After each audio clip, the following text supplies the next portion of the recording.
chat, I am very humbled and honored that you guys joined me tonight. I was playing around with that song. It's a parody song, but I really, you know, Lil Axe started off as parody. I'll tell you now that I definitely put a little bit more time in, the subject matter. I want to be a little bit more complex. You know, I wouldn't necessarily call it, still parody. Do I still try to make sure the videos, the covers, some of the content is parody and satirical? Yes. But truth be told, I got $100,000 in equipment in here. There's a whole, I don't know if y'all can see it. It's right over there. You can kind of see part of it. There's a whole recording booth in here. You know what I mean? Like, a joke could only go so far. So, again, I have fun with it. You know what I mean? Like, let me,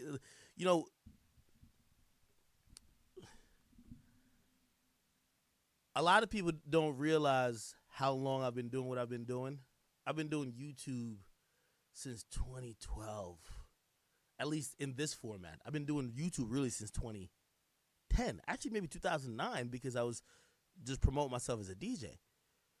I've done news videos. Obviously, I did that. It was great. I still do that, from time to time. I know y'all will want more. I got on Everyday Struggle. But I'm always looking for the next thing, man, because here's the thing. Your motivation is the thing that's going to drive people. I'm never the person, like, I'm happy with everything my career has given me. Like, yo, shit, you know what I mean? Like, I live in a fucking mansion, you know what I mean? Like, fucking anything I want, like, monetarily I could get. But that's not the thing that just makes me feel like, okay, yo, I've did it. You know what I mean? It makes it easier for me, and that's why I'm, like, building out all of this. Like, the first thing obviously when I came here, I fucking paid wild money for security, you know what I mean? In case a bum like Rory pull up, you know what I mean? You know what I mean? Listen, I might even buy a casket for that bum, you know what I mean? Listen, you run up, we'll put you where you need to be. But other than security, the next thing was investing in exactly what I do every day, which is, just making content. Whether it's streaming, whether, I'm trying to do more content just independently. Obviously, I've always been independent. Trying to get a podcast launched. Told y'all about that. But not only that, I've been really kind of fucking with this music shit. And I'm like, hey, listen. Hey, I'm not saying that I'm going to be like, oh, I'm going on tour. Peace out. Fuck yeah. By the way, I'm super proud of DDG. I think DDG has successfully crossed over. I look at him just as a musician. He's a musician with a side hustle of a YouTuber. And I think a lot of people hope to be that, because when you're a musician, for at least at the moment, the upside seems a lot more. Of course, YouTube is where the cloud is at. Music is just where disgusting money's at. I'm gonna be honest with y'all. So I play around with music, but I like to be afforded the license that I could drop a song every month or so. You know what I mean? I'm not gonna ever quit everything you guys know me for, streaming, doing shows, or YouTube videos just for music. But I like to kind of diddy it in a way, in terms of, let me do anything I want to do. And as long as it all falls under the Akademiks brand, just give me a chance. You know what I mean? I love y'all, because even though sometimes y'all be like, yo, act, no more rapping, chill out, man. Just give us like 10 YouTube videos a day. Y'all still understand. Even if y'all like, yo, act, you haven't been streaming for a while, I respect y'all for that. So thank y'all. We're going to get into a lot of things. I hope I fixed my streaming issues. So if we have streaming issues, let me know. Tell me how I called out my internet provider, right? They motherfucking came out here, right? They came out here. They said, so what's your problem? I said, so I'm getting good frames. Well, no, I said, I'm getting good, well, not good, but decent upload. But my Twitch, which I'm a streamer, is lagging. And they said, oh, so you're saying you need more upload? I said, duh, or fix what's going on with my thing now. They're like, you just got to call back into the office for that. I said, nigga, I called the office. They sent you out. They said, well, they shouldn't have sent me out. I'm like, passing the buck, passing the blame, regular ISP shit. So y'all watch this tonight. Let me know, okay, if it's going on, if it's going. But no, somebody said I've been dropping one YouTube video a month. Nah, that's changing. That's changing. I'm here to tell you now that I am in the move and in talks to position my 2021, and my 2021 includes more YouTube videos. This was a very sad year for me I'll be very honest with you. I might have made the most amount of money I've ever made this year, but it wasn't the most fulfilling year. Of course, I was able to get a house and stuff like that, but I I don't know if it was the happiest year for me.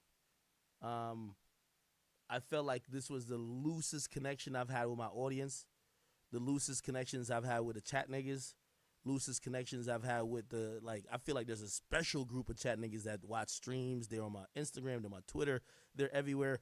And I want to kind of rebuild that a bit. So I'm trying to do at the moment like about a video a day. That's why I gave you that Vaughn joint. If y'all don't know, I did a Vaughn came on Everyday Struggle, and I could talk really freely. Um, I did the joint like as soon as they say, "Oh, Vaughn wants to do Everyday Struggle," I'm like, "Oh my God, let's do it." I like Vaughn. I know y'all like Vaughn. I post about Vaughn. I think Vaughn's interested. I used to do One Chirac. I like Chicago music. It's not all about just glorifying some of the bad aspects. I like how authentic Chicago artists usually come off, and we did it, and I think it was just about like 8 to 10 minutes. That was including Everyday Struggle, right? It was 8 to 10 minutes, and I was like, bro, yo, I got like about 3,000 questions for Vaughn.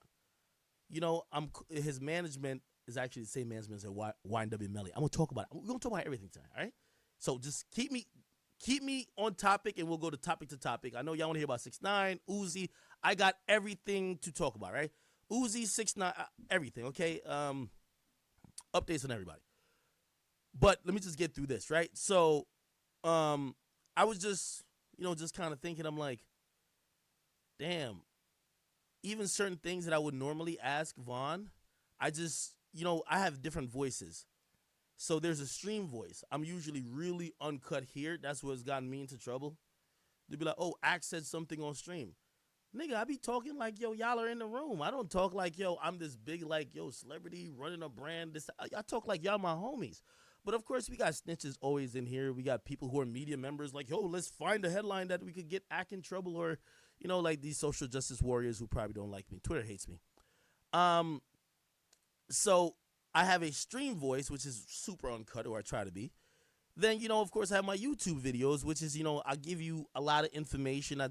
Information based, crack some jokes with y'all, make it entertaining. That's that. But I usually kind of go into shit that, if you're a casual, and let me just explain what a casual is. A casual, you see shit from time to time, but you don't care that much. If you're a casual, sometimes I might go too deep for y'all, but it's fine, right? That's why I had multiple challenges before, like Warren Chirac and Crime Fails, and I even had a secondary channel. Bunch of stuff. Anyway, I know somebody I'll be like, yo, Ack. By the way, yeah, the liquor is hitting, so yeah. Well, I'm very truthful when I drink. I'm gonna be honest with you. So I did the Everyday Struggles joint. It was yesterday, and I was just like, man, like I asked them the mainstream questions, and that's always been like my challenge, right? It's like, do y'all know why I went on? Do y'all know why in 2017 I went to Everyday Struggle? Anybody blurt it out. Anybody could blurt it out. Somebody said I need AA. No, trust me, I'm not drinking that much. I'm not. I'm in a very free position, but I'm not like. Y'all niggas must think I'm like fucking wasted, blacked out, drunk. No. Times y'all see me passed out, or not passed out, but like fell asleep. I should have probably drank a little less, but it's cool. Okay, I went on Everyday Struggle in 2017. I was doing so well on YouTube. I went on there because I wanted to grow. I felt I maxed out the reach of YouTube. And I think a lot of artists or a lot of people or a lot of creators on YouTube feel that way. I feel like DDG felt like he did. DDG is one of the top male bloggers slash, I don't know if you want to call him like he's in 2K. He's one of the top male black YouTubers. I think he felt he maxed that out. And after a while, for the people who I think want to just be creatives, not just be YouTubers, because we all start out with YouTube just trying to make a living. But I was making more than a living. You get me? I wanted to be a household name. I wanted to be a guy who was running a $1 billion brand. I looked at Diddy and you might call me crazy, and I looked at, whatever. Y'all might think I'm having a Kanye moment when I say this, but I looked at them as no different from me in terms of drive, motivation, and, kind of, you know, um, wit and, brain power to be able to do it. So when I felt that even though Warren Chirac was going crazy, I think I ended that in 2015, 2016. And also my main channel was going crazy. I'm averaging 200 to 400,000 a video. And I'm doing multiple videos a day. I was doing probably, I think at my peak, 45 to maybe 50 million views a month. That was good. And I felt like I was just constantly, I had a loyal audience, and I was constantly just feeding y'all with content, which is great. But, and by the way, the money was great too, at least at that time. I don't know about YouTube now. I'm getting to a point here, so just have some patience. The point was that in 2017, I said to myself, I want more. I came up with very few people to look up to because I was in a digital space. And I saw, I always used to look at the people in radio. And one of the people who at least embraced me at that time was Charlemagne. And I remember, there was a goal of mine at one point. It was like, yo, I want to be on, I don't know, it would be dope if I was, the person to, replace, a Breakfast Club, or, at least even get on, Power 105, or maybe even be rivaling him in, Hot 97. And, that was a thought of mine very early on, just thinking about radio. The mic slow? My mic slow? Chose, you gotta talk to me, nigga. I know you're here, but you're not a fucking producer. Relax. You can talk. Okay, I'll turn it up. Yeah, I'll turn it up. Okay, cool. I think that works. Yeah, let's do that. Yo, I'm gonna put one more on it. Chat, I love this platform because I could just be myself. With streaming, I used to feel so much fucking pressure sometimes. If y'all know, 2017 when I didn't stream that much, okay, I think that's good. 2017 when I didn't stream that much, now I could turn it down a bit. 2017 when I didn't stream that much, or 2018 probably, it was 2018. Not only was everyday struggle super stressing, but I was starting to. Actually, it was 2017. I was starting to think that the only thing y'all wanted from me, which, by the way, if you don't know, summer 2016, anytime someone mentions in my chat summer 2016, if they were around for that, they saw the shit. They saw what we were on. Literally, we had OnlyFans on here. And also the thing with me, I've always lived one life. I don't live two lives. I don't have a stream persona or a stream life than a regular life. I've lived one life. I found my girlfriend for 3 years on stream. It's embarrassing that some of y'all might think yo, my girl came on. My girl at the time, she came on here. She had a pencil between her fucking butt, twerking for the whole stream. That's facts, but it's cool. It's cool though. You know what I mean? I try to live. I try to live one life. You know what I mean? Me and her, we linked up, and things was we kicked it off, and that's how we were together. But anyway, I'm trying to fast track all that. To explain, remember when we used to bring girls on here a lot? And by the way, I have a girl that wants to come on here. It's not gonna be as how you think. I had to kind of chill back for two things. Number one, y'all got used to me bringing women on here, and they were doing all type of stuff. Everybody, the real ones know about the chat nigga Twitter. We had even an Instagram on some low shit.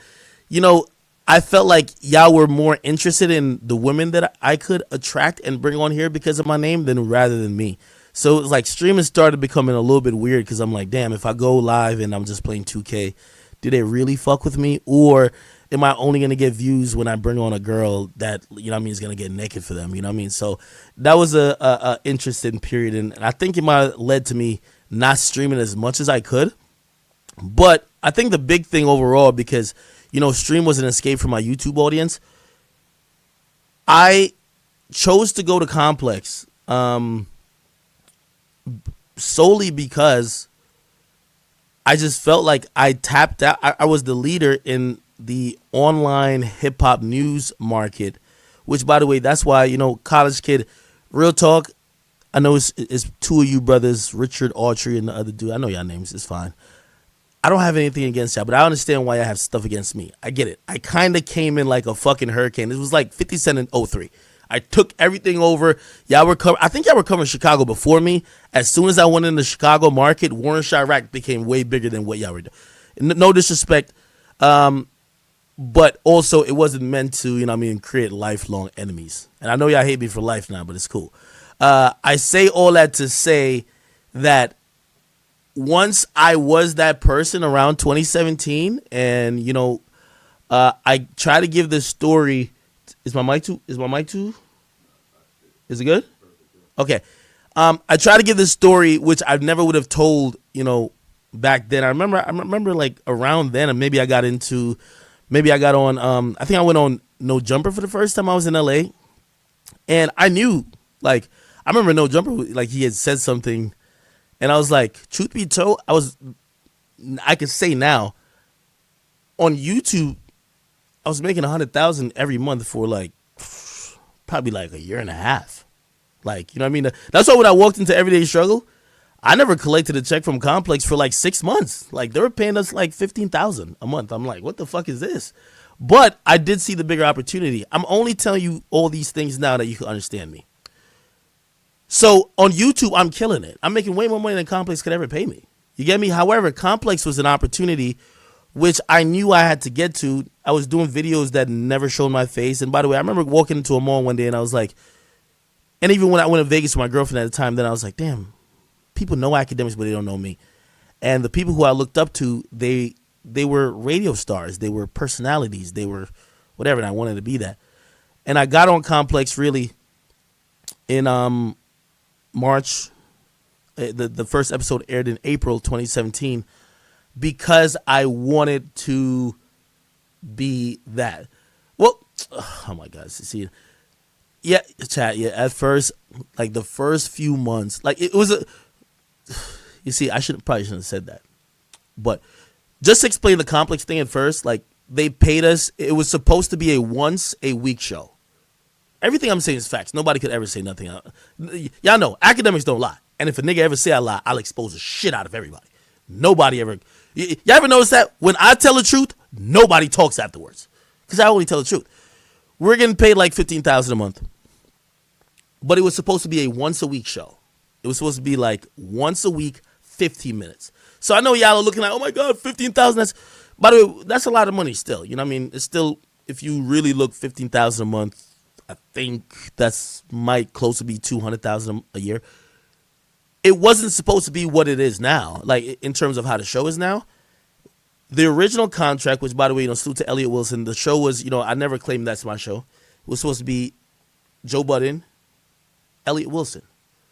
I think Elliott Wilson just taking the job at Tidal. Also, I think Complex Brass had kind of realized, salute to a few people up there. I don't want to mention their names, that people start looking at them for additional questions or answers.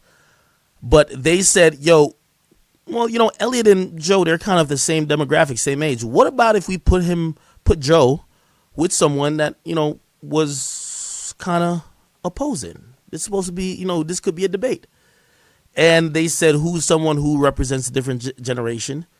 Who's someone who's, outspoken, opinionated, whatever, and that's how they came up with me. So, I'm always a humble, I don't, like, as much as, I look at Everyday Struggle to this day as my baby, but I don't ever, ever say like I created it or nothing like that. So if you're wondering about the money at first, it changed quickly because, there was a lot of turmoil, renegotiation, stuff like that. But the original thing was supposed to be $15,000. I don't know what Joe was getting. I'm thinking it's about that. I don't want to. If he said otherwise, I don't want to. I don't know about that part.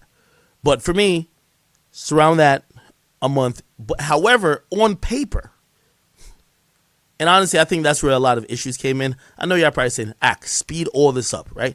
I am. It was supposed to be a 50-minute show, 1-5, once a week. that everybody, we just chilled out and just kind of debated. I'm going to give credit to Joe because Joe never thought business, at least when I was working with him, he always thought as a creator, then he caught up with business. I do think that probably, and if you listen to this, trust me, listen to this 10 times back, you might get it. Maybe that has fucked him over later on. And I think that fucked him over Complex, definitely. He thought as a creator, and he caught up with the business after. Not saying he's dumb. He wanted to make the best content, and then he thought the business would follow with integrity. If you cut this and play to him, he'll agree. If he doesn't, I could talk to him publicly. So that was the idea of the show. I remember he didn't even have a desk at that point. I give Joe credit. Joe realized it was supposed to be a dude as the moderator. Joe fought and said, me and Ak, by the way, I went in there, I did this test run. Joe just being a great person in terms of like content. He easily saw when I never ever worked in that capacity yet. I feel like I've got my legs under me now, but he saw quickly, oh shit, this nigga isn't faking for YouTube. That's who he is. Because a lot of times you'll meet people and their persona or what they're saying, that's an act. He realized we did a fucking little test run where we were on camera, so audition, whatever they call it. And he cut it. He says, we're good. Ask the guy. Because he was the most skeptical of me because he ain't know me. Man, we were blocked because I did a story on my YouTube, honestly, about some domestic violence shit with him, and he had blocked me. So he definitely didn't really like me. But I think he probably thought that was one of those guys that was lying and pretending to be someone for a check. So my views and some of the artists I was covering, that wasn't me. And also he didn't know if maybe I could also vocalize on camera. Anyway, when I went in, he realized, oh, that's that nigga. Okay, so that's him. Cool. I'm me. That's him. Put us on anywhere we're going to create good content. Okay. Let me speed this up a little bit. So, that's how I got to Everyday Struggle. But I'm telling you my goals, my visions, right? I wanted to make the brand of Akademiks, not just a YouTuber. And by the way, there's a lot of YouTubers that have covered hip-hop that have never gotten the acclaim they deserve, even though they're more influential than bigger media outlets and also bigger names, but because they have never stepped out of their comfort zone. I did videos for 5 years, never shown my face. Nigga, in college, I ain't gonna lie to you, I kind of had I ain't gonna say it was like a 6-pack, but it was like a 4-pack. I was super in shape and third. Through that grind of making videos every day, and I was just sitting in the house just waiting on shit to happen, this and third. I gained weight, blah, blah, blah. At the time when it was like, okay, now it's time for you to go on camera, I'm like, I'm not at my best form, honestly. But, I had to say, fuck it, let's do it. I only say that to say there's a lot of YouTubers who I believe are talented, and they limit themselves because they limit themselves to YouTube. That's why, as most of the stuff I'm doing now, I'm trying to bring up YouTubers. If somebody's willing to step out of their comfort zone, the best content creators are on YouTube. These other niggas, they're not the guys. I'm telling you, it's YouTubers. So anyway, I stepped out of that comfort zone. I went to, so I started doing the show, shit. Instantly, I started realizing, okay, it's different when you're on camera, and also it's different when you're not talking to just the mic, you're someone else is opposing you. And I remember the goal, and my goal was this. I wanted to make the brand of Akademiks not only as that YouTube guy who covers the young niggas and was super niche. I wanted to make Akademiks synonymous in the culture, like I watched Q from World Star do with World Star. God rest Q's soul. I wanted to also be in a conversation with people who I admired, like a Charlemagne, like Ebro, at least, sometimes, because he hot and cold with me. I think it's because 6ix9ine. We'll talk about it. Sway, Big Boy. And I took a leap of faith. So I only say that to, right now because sometimes I'm like, yo, Ak, what the fuck are you talking about right now? I say that to kind of encourage people, especially people who are YouTubers. It's cool to step out of the comfort zone. You should do it. I'm at this new position and new place in my life where, again, remember, money wasn't a thing I was worrying about in 2017, but in 2020 is also not a thing I'm worried about. But what I still am worried about is what's the next frontier. So, like everything you're seeing me do now in the last few months, shit you're seeing me set up here, is for 2021. And I'm giving you guys this information as I'm hoping y'all fuck with me, right? So, because I hope, hold on, oh my God. Yo, Grant, I seen that. Uh-huh. All right. Yeah, I just gotta, chat, you wanna know how quick I work? And also, so they just sent me the NBA YoungBoy, Nicki Minaj, like video clip thingy,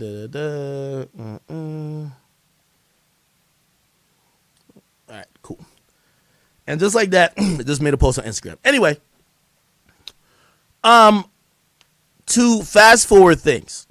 So chat, and this is where I like to listen what y'all are saying, and even though I might not react, because sometimes I feel like y'all want me to react, I'm listening. I think going into 2021, we should do some new shit again. I hope y'all are with me. The first thing I'm telling you that's going to happen is the podcast. I can't speak on any current business dealings, any past business dealings. All I could tell you is something new that I'm going to bring to the table. Super excited. If you've watched, I hope you don't think I'm like stunning on you when I show my like, house and nothing like that. But I'm creating a whole streaming shit here that I also could do music. So more music, more streams. Hopefully my internet's right. I ain't dropped no frames yet. I've been on for an hour. That's good. It's been smooth, huh? Okay, cool. Podcast shit being set up. If you watch me speak with King Von, I am letting you know that there's much more of those to come. And I know some of y'all felt like I abandoned YouTube, but that's not the case. So, again, maybe some of these things that I'm doing, which just for me is just reinvigorating, like, my purpose. Like, when you do something for, like, so long and money ain't the thing that drives you anymore, you need to find motivation. Like, motivation has been the biggest and hardest thing for me to find. Like, what happens when you start dominating all of media and, like, who you competing with? How do you keep going? How do you keep going when it's not necessarily money? So, you know what I mean? So you have to build towards shit. So now I'm in a position, and I'm telling you, this is my 2021 plan. How do I, again, change but continue to grow what Akademiks is? So that is to come. I can't tell you everything. The podcast is only one step of what I have strategized, but that is coming soon. If you're wondering already why it ain't here, because me, I move quickly. I don't move. I'm a YouTuber at heart. I move quickly. I don't like shit that takes long. We're having conversations. I will say that. I'll say that. We're having conversations with every and anybody. And I will say very humbly that I am very impressed or still shocked that the amount of attention and the intrigue that we get. So, again, announcements to come, but we just chilling. Anyway, that's pretty much enough of housekeeping. So y'all should know what I'm on, what I'm trying to do. Y'all can see why I'm now putting more stuff back on YouTube, but also it might not only be news videos. You get me? I might do 2 news videos tomorrow, but you never know. I might have a fucking sit down or a documentary with YoungBoy or some other person who I'm interested in. Just please understand that we're trying to build towards something. Anyway, let's refocus. I talk a lot, don't I? I'm so fortunate. You know, I got kicked off college radio. They told me a ridiculous stat. They said people tune in to radio to hear music, not to hear people talk. Talk as little as you can, play as much music as you can. Really? That's what they told me in college. And then they kicked my ass off because I played Big Sean ass. You know that song. It's ironic now people tune in more when I'm speaking and tune out more when I'm just like playing a song or whatever, unless it's like a release. Yo, Chosen, do me a big favor? Yeah. Yo, that refrigerator out there, it got like Red Bulls, please. Shit. Or if you want to go upstairs, just grab some more liquor because we're running out. Appreciate. You can do the Tito's. I don't even know why I'm saving the Henny. Grab the Henny. Grab the Henny. Nah, I'm on stream. Grab that. It's Henny time now. No. All right, hold on. I'm not passing out now. All right, cool. Again.